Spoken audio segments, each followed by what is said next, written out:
নমস্কাৰ, মোৰ ইউটিউব চেনেললৈ আপোনালোকক স্বাগতম জনাইছোঁ। আজি আমি যিখন কিতাপৰ বিষয়ে আলোচনা কৰিব গৈ আছোঁ সেইখন এখন সামাজিক নাটক। নাটকখনৰ নাম হৈছে চিৰাজ। লিখিছে ফণী শৰ্মা দেৱে। চিৰাজ নাটকখন ৰক্ষণশীল সমাজ ব্যৱস্থাৰ বিৰুদ্ধে এক তীব্ৰ প্ৰতিবাদ। চিৰাজত সাম্প্ৰদায়িক সম্প্ৰীতিৰ সুন্দৰ প্ৰতিফলন ঘটিছে।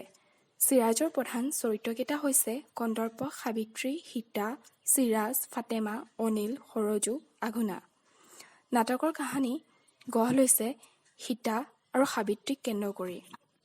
এজন ধনী চাহ খেতিয়ক পৰিয়ালৰ উচ্চ শিক্ষিত একমাত্ৰ ল'ৰা কন্দৰ্প পৰীক্ষাৰ পিছত কলিকতাৰ পৰা কেইদিনমানৰ বাবে ঘৰলৈ আহোঁতে ঘৰৰ কাম কৰা ছোৱালী সাবিত্ৰীৰ লগ পায় আৰু দুয়ো প্ৰণয়পাশত আবদ্ধ হয়।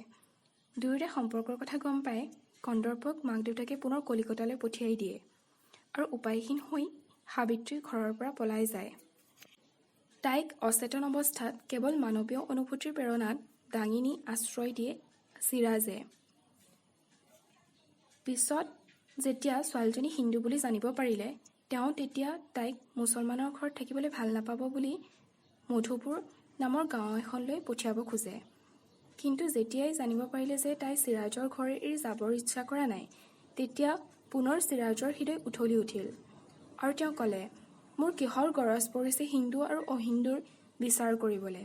মানুহে মানুহৰ ঘৰত আশ্ৰয় বিচাৰিছে, মই আশ্ৰয় নিদিলে অমানুষ নহমনে? এই বিশালতাই চিৰাজক মহৎ কৰিছে। ধৰ্মৰ ঊৰ্ধ্বত, সম্প্ৰদায়ৰ ঊৰ্ধ্বত মানুহৰ এখন সমাজ আছে। মানৱতাই তাত একমাত্ৰ ধৰ্ম, সেইখনেই প্ৰকৃত সমাজ।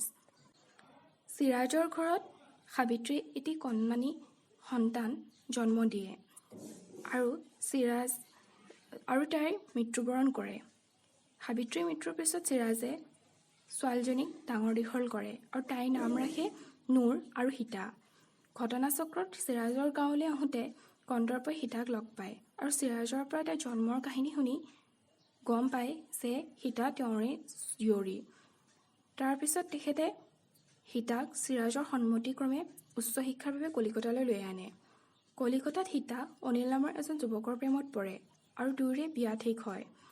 কিন্তু সীতাৰ জন্ম ৰহস্যৰ বিষয়ে জানি অনিলে তাইক গ্ৰহণ কৰে নে নকৰে আৰু কন্দৰ্পৰ পত্নী সৰজুৱে তাইক নিজ সন্তানৰূপে আঁকোৱালি ল'ব পাৰেনে, এইবোৰ জানিবলৈ বাবে আপোনালোকে পঢ়ক চিৰাজ নামৰ নাটকখনি।